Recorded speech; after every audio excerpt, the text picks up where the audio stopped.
Après la résurrection, tout le monde regardait les disciples avec fascination. Tout le monde prêtait attention aux miracles impressionnants qui commençaient à se produire dans les rues de Jérusalem. Tout le monde regardait le début de quelque chose de complètement nouveau qui transformait le monde. Mais, au milieu de toute cette clameur historique, presque personne ne parle d'elle. Marie, la mère de Jésus, que lui est-il vraiment arrivé après que la croix a été vidée et que tout s'est terminé? Parce que les années qui ont suivi ont été plongées dans le plus profond des silences. Marie n'était pas seulement un personnage secondaire dans la plus grande histoire jamais racontée. Elle était présente au tout début, depuis l'annonce angélique, en passant par le miracle de la crèche, jusqu'aux années de travail dans le petit village de Nazareth. Et, par-dessus tout, elle était là, dans le moment le plus difficile, angoissant et brutal de toute sa vie. Au pied de la croix, elle a enduré ce qu'aucune mère ne devrait jamais avoir à voir. Mais après ce jour terrible, et après le triomphe de la résurrection, son histoire disparaît pratiquement des anciens manuscrits. C'est comme si, soudainement, le récit changeait de cible, suivant exclusivement les voyages, les emprisonnements et les discours enflammés des apôtres. Aujourd'hui, nous allons regarder exactement ce qui a suivi. Nous allons enquêter non seulement sur le peu qui a été consigné par écrit, mais sur ce qui peut être profondément compris à partir du contexte de l'époque, de la culture juive du 1er siècle et des indices laissés par les Écritures. Nous allons dévoiler la vie de Marie après la résurrection et explorer ses années inconnues. Mais avant de plonger dans ce mystère silencieux, je vous demande de laisser un j'aime et de vous abonner à notre chaîne. C'est un geste très rapide pour vous, mais fondamental pour nous, car c'est ce qui nous permet de continuer à produire ces documentaires profonds et 100% fidèles aux Écritures. De plus, nous voulons vraiment savoir qui nous regarde. Écrivez dans les commentaires depuis quelle ville ou quel pays vous regardez cette vidéo. Nous lirons et répondrons à chacun d'entre vous avec une grande joie. Maintenant, installez-vous confortablement et soyez très attentifs, car le silence de la Bible est sur le point de nous révéler bien plus que nous ne l'imaginons. Pour comprendre les années cachées de Marie, nous devons revenir au moment exact où son ancienne vie a été irrévocablement brisée. L'horloge historique marque le vendredi de la crucifixion.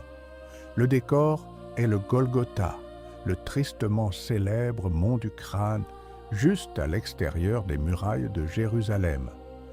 Oubliez un instant les peintures de la Renaissance, calmes, propres et silencieuses, que nous avons l'habitude de voir dans les musées. La réalité de ce jour-là était chaotique, viscérale et profondément perturbante. L'air épais portait l'odeur de la poussière et de la sueur sous la chaleur implacable du Moyen-Orient. Il y avait le cliquetis métallique des armes des soldats romains, les cris de moquerie des autorités politiques et les pleurs étouffés d'un petit groupe qui refusait de fuir le danger. Et là, se tenant fermement au pied de la croix, bravant le risque imminent d'être associée à un condamné par l'Empire, elle était là. Faites l'exercice difficile de vous mettre à la place de cette femme. Pendant plus de 3 décennies, sa routine a orbité autour de cet homme suspendu sur le bois. Elle a été la première à sentir battre son cœur. Elle l'a protégé pendant la fuite désespérée de minuit vers l'Égypte. Elle l'a nourri et a suivi de près chaque étape de son développement dans le petit atelier de menuiserie de Nazareth. Maintenant, elle assistait, impuissante, à son agonie publique. Dans cette fraction de seconde, elle n'était pas la figure théologique intouchable que les siècles ultérieurs allaient construire.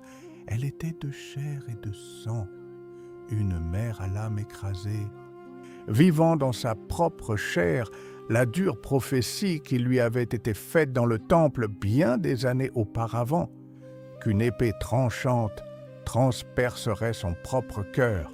C'est dans cet épicentre de douleur paralysante qu'a lieu l'une des interactions les plus profondes et les moins détaillées du récit biblique.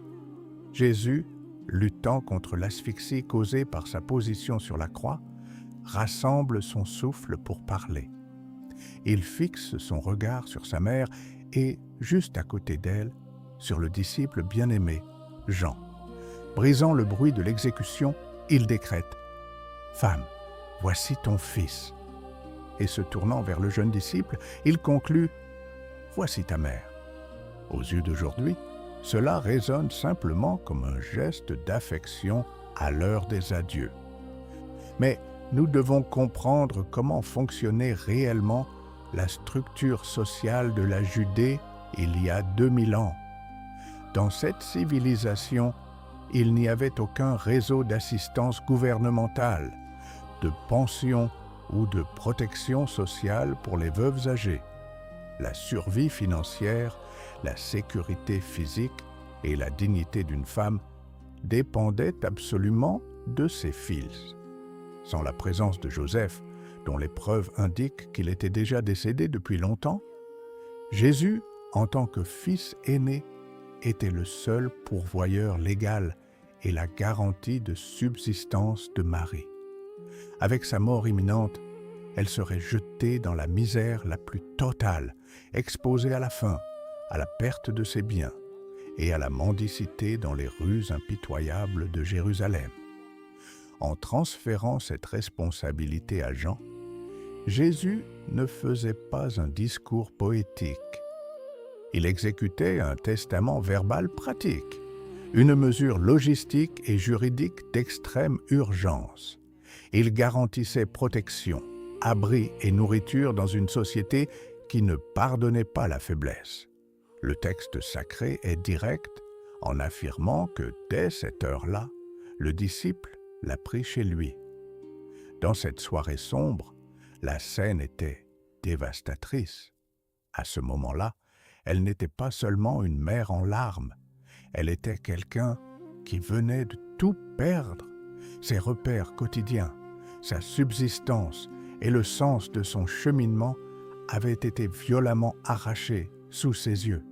Et c'est exactement là, au milieu de la fin, qu'une nouvelle phase a commencé, la transition du traumatisme du Golgotha aux jours qui ont suivi porte une charge émotionnelle presque indescriptible. La Bible nous montre que Marie ne disparaît pas immédiatement dans l'ombre après l'ensevelissement ou la résurrection. Au contraire, le premier chapitre du livre des Actes des Apôtres nous fournit un lieu exact et un décor fascinant. La poussière du calvaire était retombée, le choc du tombeau vide avait reconfiguré l'esprit de tous et Jésus était déjà monté au ciel. Où était sa mère maintenant? Cachée au milieu du bruit constant de Jérusalem, au deuxième étage d'une maison, la célèbre chambre haute. Imaginez la dynamique interne et le climat psychologique de cette pièce confinée. Environ 120 personnes y étaient rassemblées pendant des jours entiers. L'atmosphère était dominée par un mélange complexe. La peur constante que les gardes du temple ne frappent à la porte à tout moment et une attente électrique de quelque chose qui leur avait été promis. Parmi de rustiques pêcheurs de Galilée, d'anciens collecteurs d'impôts et d'autres femmes qui soutenaient le groupe, se trouvait la figure silencieuse de Marie. Et ici se cache un détail de cohabitation humaine que les livres de théologie abordent rarement. Pensez à la tension initiale dans cet espace. Marie était assise à côté des mêmes hommes qui, quelques semaines auparavant, s'étaient enfuis terrifiés la nuit où son fils avait été arrêté à Gethsémane. Elle partageait le pain près de Pierre, l'homme qui avait renié Jésus 3 fois pendant qu'elle marchait, en deuil, vers l'exécution publique. D'un point de vue purement humain, il y aurait eu amplement de place pour le ressentiment, des accusations amères ou une posture de supériorité. Après tout, c'était elle, la mère. Elle ne les avait pas abandonnés dans leurs pires moments, mais il n'y a pas la moindre mention de conflit. Le texte documente de manière impressionnante qu'ils persévéraient tous d'un commun accord dans la prière. La présence de Marie n'était pas celle d'un juge pointant du doigt la lâcheté des autres. Elle fonctionnait comme une véritable ancre émotionnelle. Pour ces apôtres qui essayaient encore d'organiser leurs propres pensées, la regarder, c'était regarder la connexion la plus physique et directe avec l'homme qui venait de partir. Cependant, la logistique et la direction du groupe subissaient un changement radical. Lorsqu'ils ont dû prendre leur première grande décision administrative en organisant le choix d'un remplaçant pour Judas Iscariote, ce n'est pas Marie qui s'est levée pour faire un discours. Celui qui a frappé du poing sur la table et a pris la direction de cette église naissante, c'est Pierre. La mère de Jésus n'a pas exigé d'être le porte-parole officiel. Elle n'a pas demandé un siège d'honneur spécial et elle n'a pas non plus essayé d'utiliser sa maternité comme monnaie d'échange politique au sein de la communauté. Elle a accepté une transition silencieuse et d'une extrême maturité.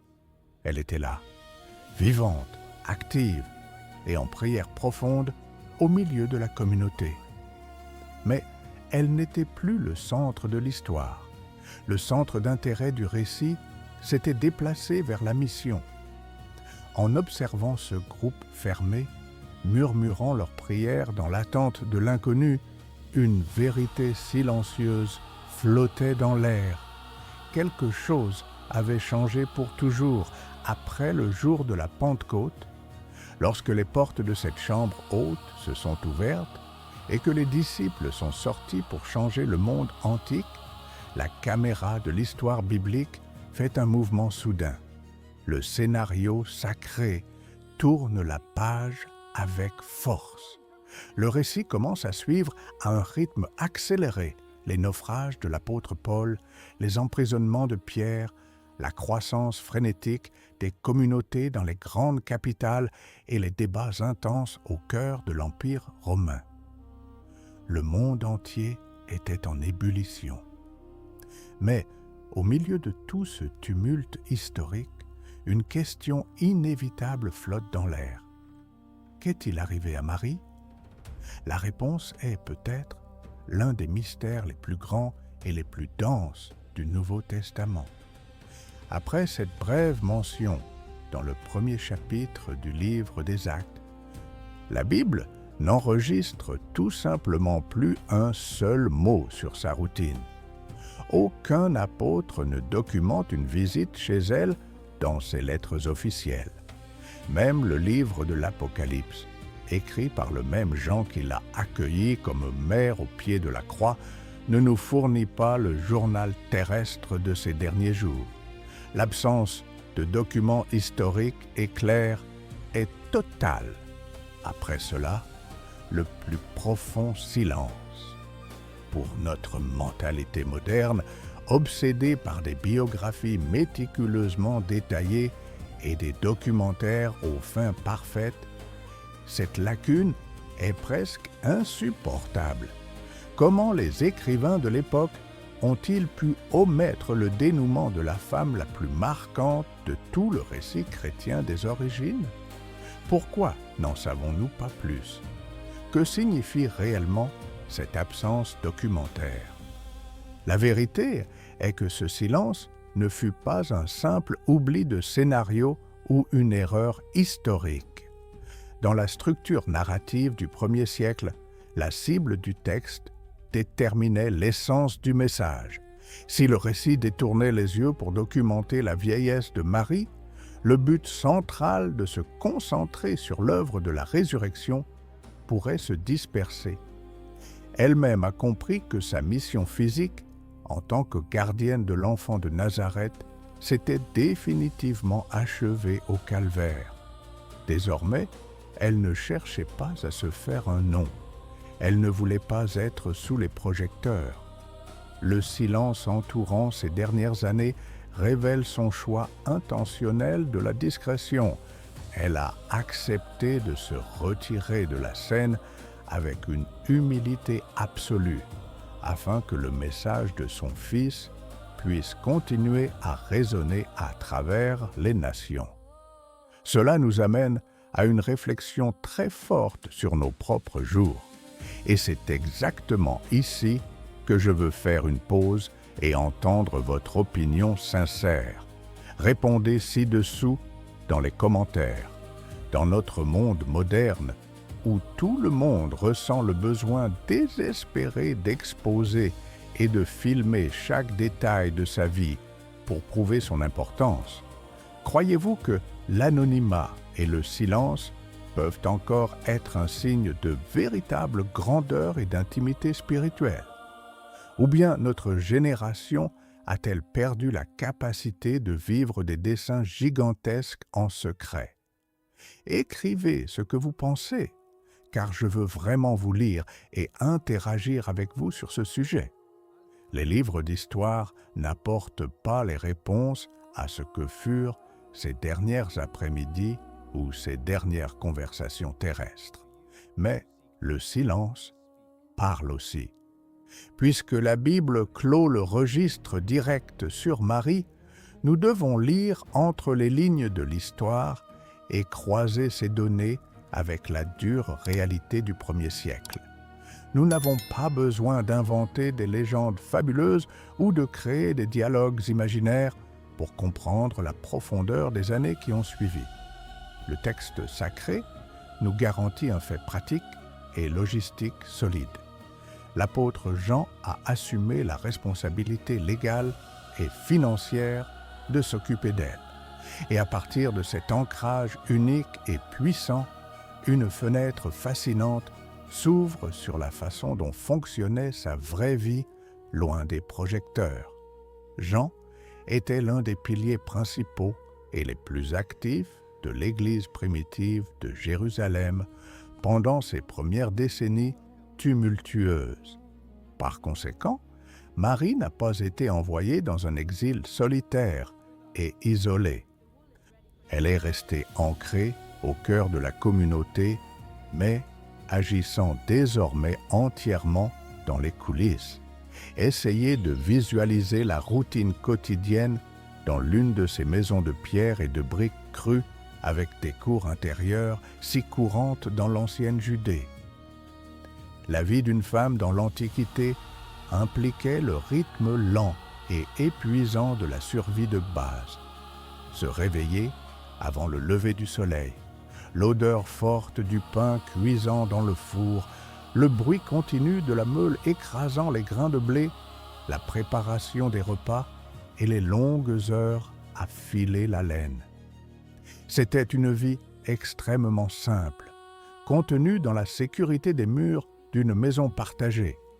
Mais ce qui rendait cette maison différente de toutes les autres à Jérusalem, c'était exactement qui franchissait cette porte à la fin de la journée.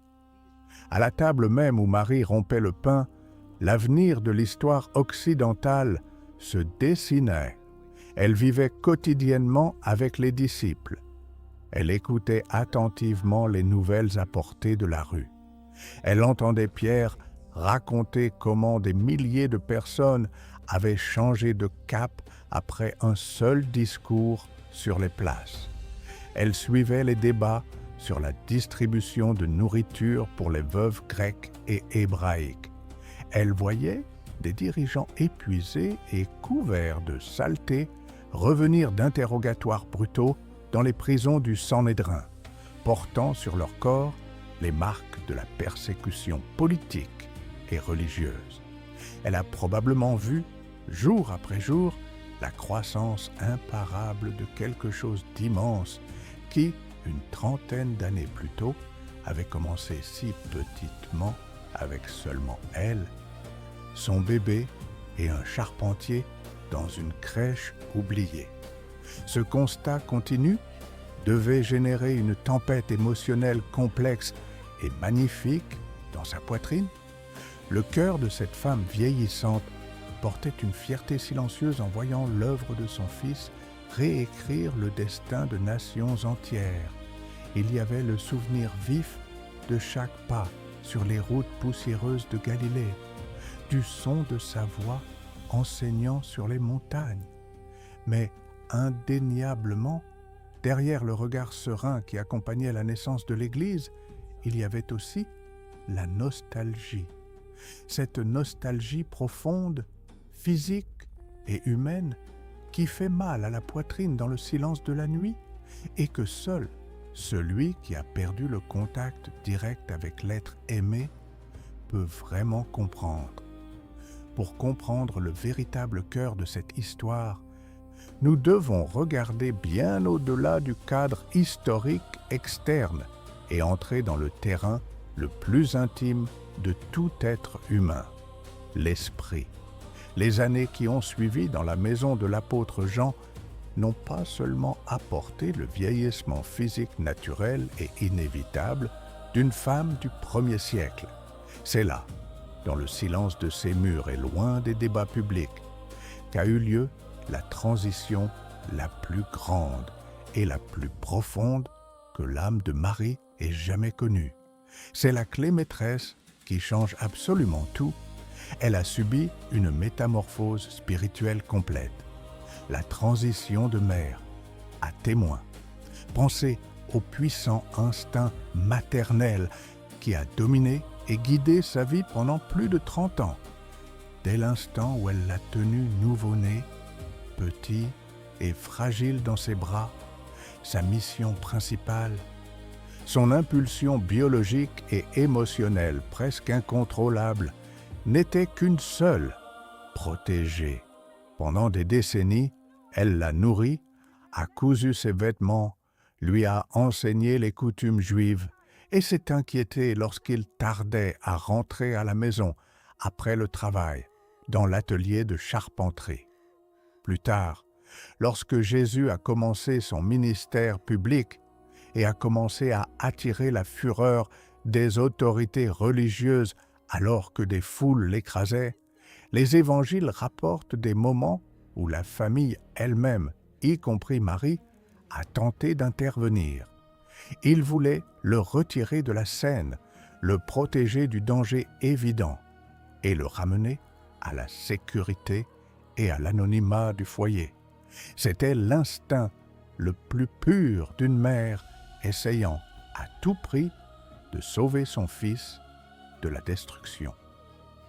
Mais le mont Golgotha a brisé brutalement et définitivement ce lien physique protecteur. Elle n'a pas pu le sauver de la violence de la croix. L'épée promise bien des années auparavant a transpercé sa propre âme. Cependant, ce qui s'est passé 3 jours plus tard, le tombeau complètement vide et le Christ ressuscité marchant à nouveau, n'a pas seulement redonné espoir et souffle aux disciples.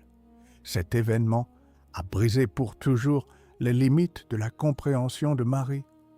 Tout au long de ces années cachées, vivant avec l'Église primitive, écoutant les récits directs des apôtres et réfléchissant dans le silence dense de sa chambre, les pièces détachées du gigantesque puzzle de toute sa vie ont finalement commencé à s'assembler. Cette femme regardait maintenant le passé avec de nouveaux yeux. Soudain, les cadeaux étranges que les mages avaient apportés à sa naissance l'or royal, l'encens sacerdotal et la myrrhe funéraire prenaient tout leur sens. Les paroles énigmatiques qu'il avait prononcées dans le temple alors qu'il n'avait que 12 ans, déclarant qu'il devait s'occuper des affaires de son père, cessaient d'être un souvenir d'enfance confus et angoissant et se révélaient comme la déclaration exacte d'un dessein éternel. Cette compréhension a radicalement modifié son identité fondamentale. Elle a réalisé que le garçon, qui dépendait autrefois entièrement de la chaleur de son corps et de son lait pour survivre aux nuits froides, était, en réalité, celui qui soutenait l'air même qu'elle respirait à ce moment-là. Elle n'était plus seulement la mère de Jésus. Maintenant, elle était quelqu'un qui comprenait, avec une clarté cristalline, ce que signifiait vraiment toute cette trajectoire de douleur et de gloire. Elle a cessé de regarder le passé avec l'inquiétude terrestre de quelqu'un qui doit abriter un fils et a commencé à regarder le ciel avec la profonde révérence de quelqu'un qui doit être sauvé par un Messie. La fierté maternelle, qui est instinctive, naturelle et indéniablement belle, a été complètement engloutie et remplacée par une adoration authentique et transformatrice. Dans ces dernières années, cachée du monde, Marie ne priait pas son garçon, elle priait son Dieu. La jeune paysanne effrayée de Nazareth, qui avait autrefois répondu à un ange avec un mélange de peur et d'obéissance aveugle, était maintenant une matriarche silencieuse de la foi, possédant une sagesse qu'aucun papyrus ne pourrait jamais documenter. La mère est devenue une adepte, la protectrice est devenue la protégée. Et tandis que les rides marquaient profondément son visage, que ses cheveux blanchissaient sous le poids des décennies et que la fatigue limitait ses pas dans les anciennes rues de pierre, sa foi a pris des proportions gigantesques dans la plus absolue invisibilité. Elle avait compris et accepté le plus grand de tous les mystères. Le garçon qu'elle tenait autrefois entre ses mains était le roi qui la tiendrait désormais pour l'éternité. Les livres d'histoire ont une préférence presque instinctive pour ceux qui parlent le plus fort. Lorsque nous regardons l'Antiquité, les projecteurs des archives humaines se tournent toujours vers les empereurs qui ont conquis des territoires, vers les généraux qui ont remporté des batailles épiques, ou même, dans le contexte biblique, vers les apôtres qui ont affronté des tempêtes et débattu avec des rois. Le monde a toujours été fasciné par le bruit, la visibilité et l'action effrénée. Mais la trajectoire des dernières années de la mère de Jésus nous enseigne une leçon profondément contre-intuitive, quelque chose qui confronte directement notre façon de mesurer ce que signifie avoir du succès ou être pertinent. Marie n'a pas dirigé les communautés de la même manière que Pierre ou Paul. Elle n'a pas parcouru le monde connu pour fonder de nouvelles congrégations. Elle n'a écrit aucun des rouleaux qui composent aujourd'hui le Nouveau Testament. Il n'y a absolument aucune trace historique de sa montée sur des estrades de pierre pour prononcer des discours sur les places publiques d'Éphèse, de Rome ou de Jérusalem. Et pourtant, sa présence simple, continue, invisible et fidèle dans les coulisses de cette église naissante était aussi vitale que l'oxygène. Elle était le témoin oculaire originel, la preuve vivante et intouchable que tout ce qui était prêché avec tant de ferveur dans les rues, l'incarnation, le parcours et la croix, n'était pas un mythe inventé par un groupe de pécheurs délirants, mais une réalité historique qu'elle avait elle-même engendrée, nourrie et enterrée. C'est là que réside le poids irremplaçable de son héritage. Toutes les histoires ne se racontent pas à voix haute. Cela établit un lien immédiat et poignant avec notre propre réalité. Nous avons été conditionnés à croire que, pour avoir de la valeur ou laisser un impact réel sur le monde, nous avons besoin de reconnaissance publique, d'applaudissements, d'abonnés ou de grandes réalisations que tout le monde peut voir et commenter. Mais l'héritage silencieux de cette femme du 1er siècle détruit cette illusion moderne. Elle nous prouve de manière définitive que la plus grande preuve de spiritualité ne se trouve pas dans les micros, sur les scènes ou dans la notoriété de votre nom. Le véritable impact durable se produit dans le calme. Une foi authentique consiste bien plus à vivre sa routine quotidienne dans l'anonymat, à endurer les pertes, à prendre soin des siens et à servir Dieu quand absolument personne ne filme ou n'applaudit. Sa vie n'a pas été un discours enflammé. C'était une prière continue, vécue dans la pratique. Et c'est exactement ainsi, sereinement et loin de toute clameur publique, que se ferment les rideaux de l'histoire. L'histoire de Marie ne se termine pas par de grands événements cinématographiques, par des anges déchirant les cieux en guise d'adieu ou par des foules s'arrêtant dans les rues pour la vénérer. Sa fin terrestre est marquée par quelque chose de beaucoup plus difficile à remarquer dans un monde impatient, mais infiniment plus précieux pour le ciel. Une vie marquée par la résilience et la fermeté dans la foi, jusqu'à la fin. Le silence biblique concernant ces derniers jours n'est pas un vide, c'est un monument à sa discrétion intentionnelle. C'est le message final que tout n'a pas besoin d'être enregistré textuellement, tweeté ou exposé pour avoir une importance éternelle. Certaines des histoires les plus belles et les plus cruciales du domaine spirituel continuent d'exister et de résonner dans le silence le plus profond et le plus respectueux. Alors que nous terminons cette enquête sur les années inconnues, après avoir regardé au-delà de la croix et au-delà du tombeau vide, il ne nous reste pas seulement des informations historiques, mais une confrontation directe avec nos propres âmes. Je vous invite à réfléchir à votre propre vie, aux batailles invisibles auxquelles vous êtes confrontés et à l'héritage que vous construisez loin des yeux de la société. Puisse l'histoire de cette femme simple et géante nous rappeler que notre valeur ne se mesure pas au bruit que nous faisons, mais à la constance de notre foi dans l'obscurité. Partagez ce documentaire avec quelqu'un qui se sent peut-être invisible, qui traverse un moment de silence et qui a besoin de comprendre la force extraordinaire qui existe dans le simple fait de rester ferme. N'oubliez pas de laisser un j'aime et de vous abonner à la chaîne, car votre présence ici est ce qui permet à ce message d'aller plus loin. Et pendant que le générique de fin défile et que le silence remplit la pièce, je vous laisse avec cette dernière réflexion.